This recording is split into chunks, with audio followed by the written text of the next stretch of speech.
انا الشيف اسلام عبد الناصر. هنعمل حواوشي ان شاء الله بطريقه جديده. بايه؟ يعني هي حواوشي، احنا بعد ما بنسوي الحواوشي وبنحشيه بنحطه في رغيف فاضي، اه ونديله سلطه، ونديله بطاطس بومفريت، وبياخد جبنه موتزاريلا، وبياخد سلطه طحينه. يعني بياخد كل حاجه من جوه انت الرغيف. اول واحد تعمل الافتكاسه دي. الحمد لله. هتبل الحواوشي دلوقتي. ده اللحمه المفرومه بالسمين والبصل والفلفل والتوابل بتاعتي. قول لي اللحمه المفرومه بتختلف عن اللحمه البلدي، واللحمه المفرومه دي ايه ايوه مستورده طبعا، انواع؟ ايوه طبعا، المستورد انواع.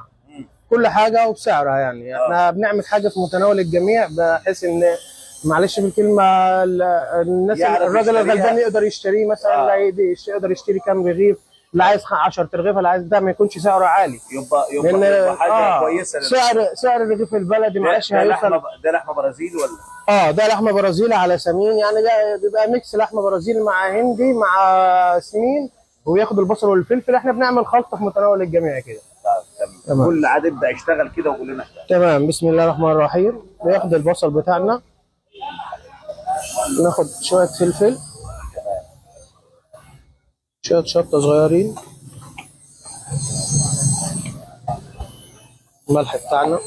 خد بالك انت برضه بتوري الست بتاعت البيت برضه، يعني بتتعلم منك عشان تبقى عارف. اهم حاجه نسبه السمين في الحواوشي، طالما هيتعمل في الفرن او على الجريل، نسبه السمين بتبقى 60%. يعني 60% احمر، 40% سمين. لا هو كتر السمين مش بس، هو نسبه السمين بتبقى نسبه معينه في الحواوشي عشان خاطر الحواوشي يبقى طري، ما يبقاش ناشف، ويبقى لا يسوي اللحمه كويس جوه. يبقى تسويه اللحمه تبقى كويس. هو اللي بيسوي اللحمه من جوه هو السمين. تمام. وبيخلي لون الحواوشي حلو هو السمين. تمام. هو اصلا يعني اساس الحواوشي السمين. تمام. بسم الله. حطينا البهارات بتاعتنا. ملح. نقلب. بسم الله.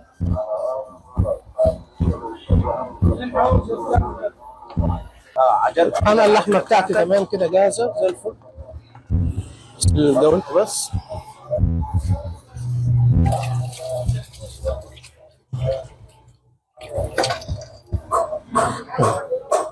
بسم الله.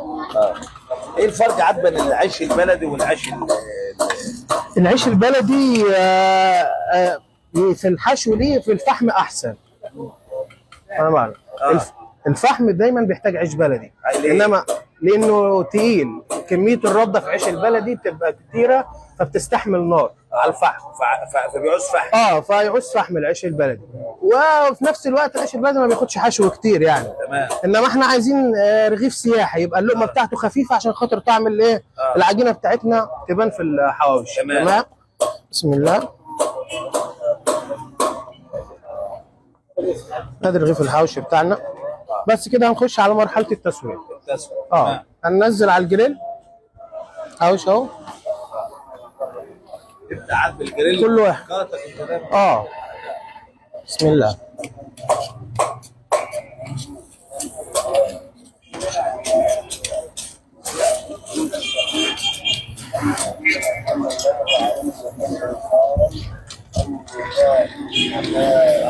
بياخد كام وقت التسويه؟ يعني 10 دقايق. 10 دقائق ان شاء الله. يعني 10 دقائق ده المتوسط تعرف ان هو استوى. 10 دقايق يبقى استوى زي الفل.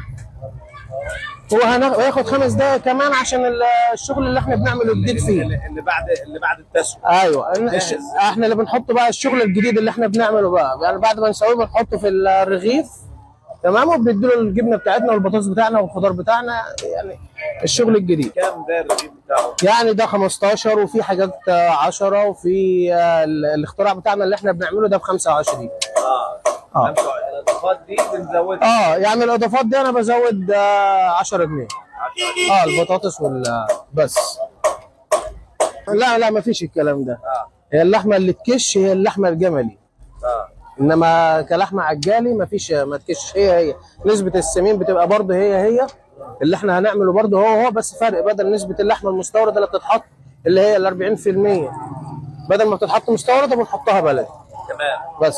والسمين كده بلدي عامه يعني، سواء اللحمه مستورده او بلدي، السمين بتاعنا بلدي. التسويه على الجريل غير التسويه على الفحم. اكيد. ايه الفرق بين الاثنين؟ انت شغال على الجريل اهو بتتكلم تمام. الجريل بيحتاج كميه السمين اللي انا قلت عليها عشان خاطر ايه يخلي الرغيف طري. الفحم زي ما يكون بص حضرتك، بص الرغيف بيعمل ايه، السمين بينزل بيخلي الرغيف